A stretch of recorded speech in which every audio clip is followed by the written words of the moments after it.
Mazmur 37 adalah sebuah ayat Alkitab yang sangat kuat yang berbicara tentang salah satu aspek kehidupan yang paling penting, yaitu kesuksesan yang tampak dari orang fasik dan penderitaan orang benar. Dalam ayat ini, Daud mengingatkan kita tentang kesetiaan Tuhan, keadilannya, dan waktunya. Banyak dari kita mencoba untuk menyelesaikan segala sesuatu dengan kekuatan kita sendiri. Kita sudah berdoa, kita sudah bekerja keras, dan terkadang kita bertanya-tanya, bagaimana bisa orang yang tidak hidup sesuai dengan kehendak Tuhan tampak lebih sukses daripada kita? Pastikan untuk tetap bersama kami sampai akhir video ini, karena aku akan mengucapkan doa yang kuat bersama kamu, agar kita dapat melihat keadilan dan kasih karunia Tuhan dalam hidup kita, saat kita percaya kepadanya untuk terobosan. Sahabat-sahabatku, Mazmur ini dimulai dengan ayat pertama yang berkata, "Jangan marah karena orang yang berbuat jahat, jangan iri hati kepada orang yang berbuat curang." Dalam dunia yang kita tinggali saat ini, sangat mudah untuk merasa patah semangat saat kita melihat orang-orang yang tampaknya berhasil meskipun mereka melakukan perbuatan yang salah, baik itu di tempat kerja, di politik, atau bahkan dalam hubungan pribadi. Kita bisa merasakan frustrasi saat menyaksikan orang lain berhasil melalui cara yang tidak jujur atau tidak etis. Namun dalam ayat kedua, Daud mengingatkan kita bahwa kesuksesan yang tampak ini hanyalah sementara. Ia menyamakan orang fasik dengan rumput yang akan segera layu dan memudar. Ini adalah pengingat bahwa keberhasilan duniawi yang diperoleh melalui cara yang salah hanyalah sementara dan pada akhirnya akan meninggalkan kita. Dalam Mazmur 37 ayat 3, orang benar didorong untuk percayalah kepada Tuhan dan lakukanlah yang baik, diamlah di negeri dan berlakulah setia. Mempercayai Tuhan berarti percaya bahwa Dia berdaulat, bahwa Dia adalah Raja, bahwa Dia akan membuat jalan bagi kita dalam segala keadaan, dan bahwa rencananya untuk kita sempurna, meskipun kita tidak selalu memahaminya. Berbuat baik adalah ekspresi aktif dari iman kita. Tidak cukup hanya menghindari kejahatan, kita juga harus berusaha hidup dengan benar. Kita semua harus berusaha menunjukkan kasih dan keadilan Tuhan dalam tindakan kita.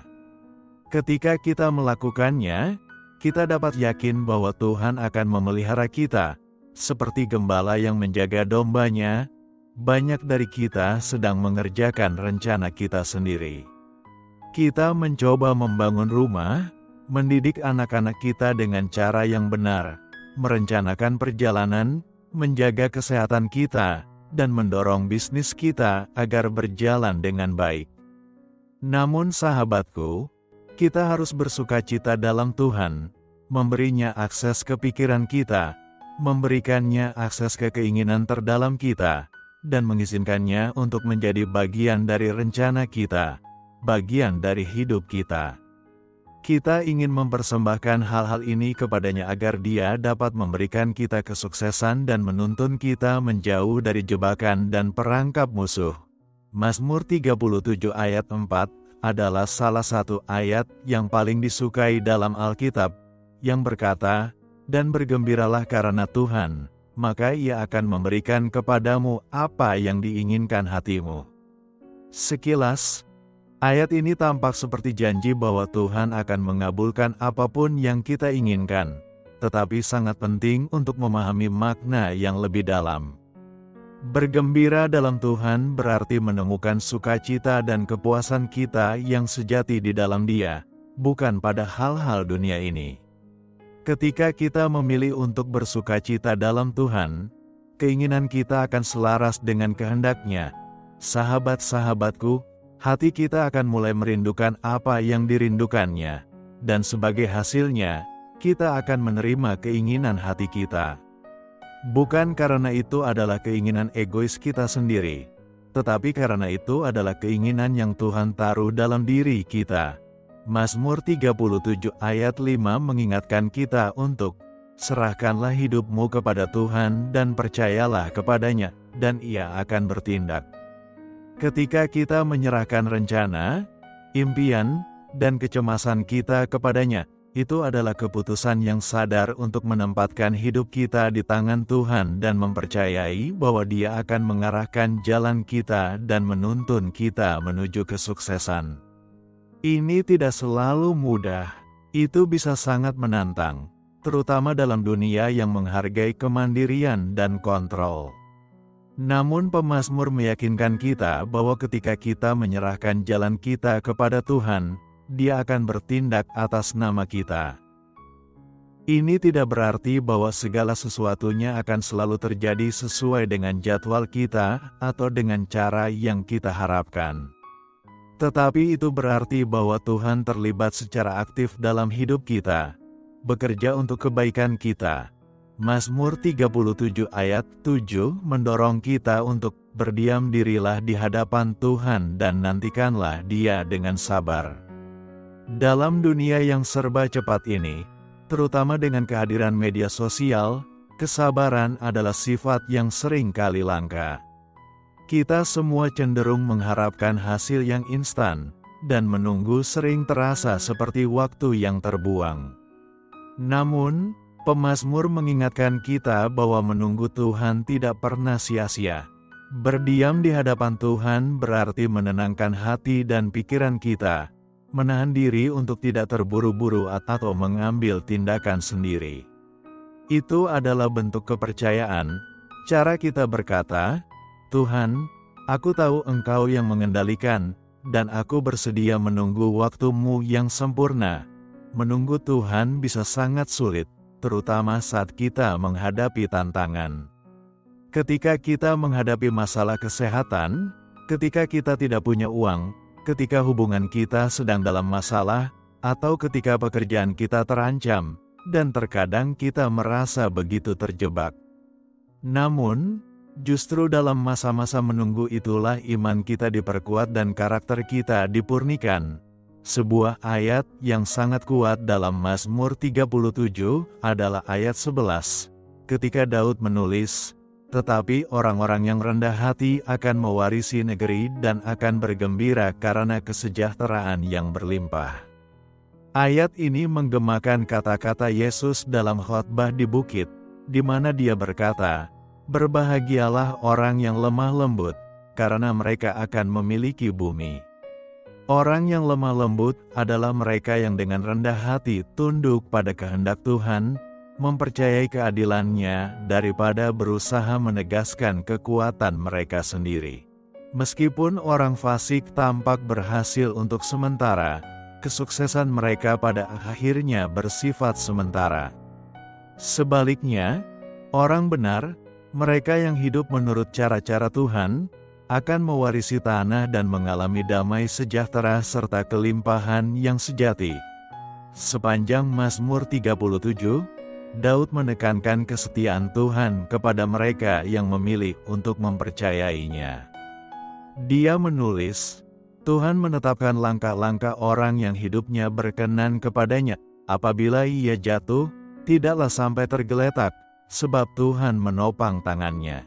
Ini adalah pengingat yang menghibur bahwa meskipun kita menghadapi kesulitan, kita tidak sendirian.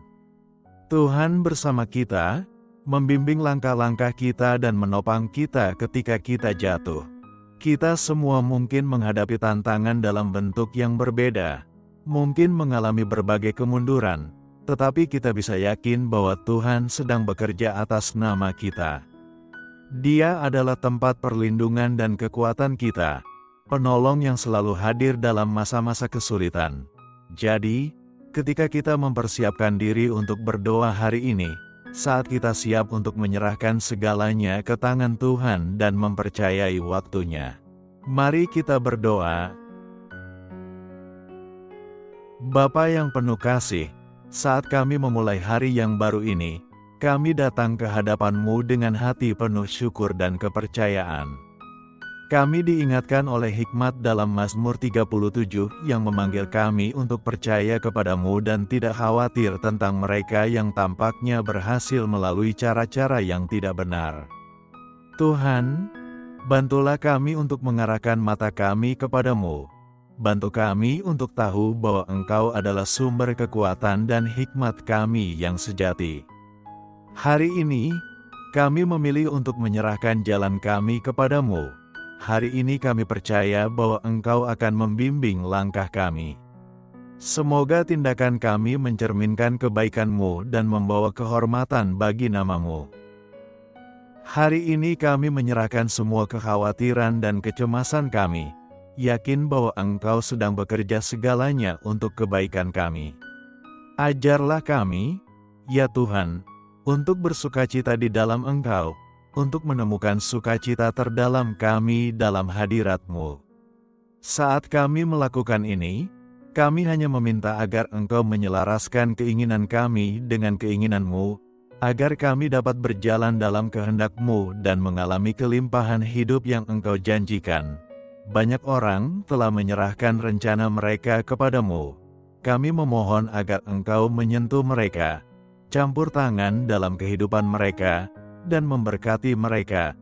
Tuhan, hari ini kami memilih untuk mempercayai waktu-Mu, mempercayai cara-Mu, dan mendengarkan suara-Mu. Kami bersyukur atas kasih-Mu yang tak pernah gagal, dan atas damai sejahtera yang kami rasakan saat kami mempercayai-Mu. Kami berterima kasih atas segala yang telah Engkau lakukan bagi kami, dan juga untuk segala yang sedang Engkau lakukan. Dalam nama Yesus Kristus kami berdoa, amin. Jika kamu mendengarkan doa ini sampai akhir, terima kasih telah mendengarkan. Silakan berlangganan saluran kami dan bagikan video kami, sehingga lebih banyak orang yang dapat diberkati. Terima kasih. Segala kemuliaan bagi Tuhan, kiranya Tuhan memberkatimu.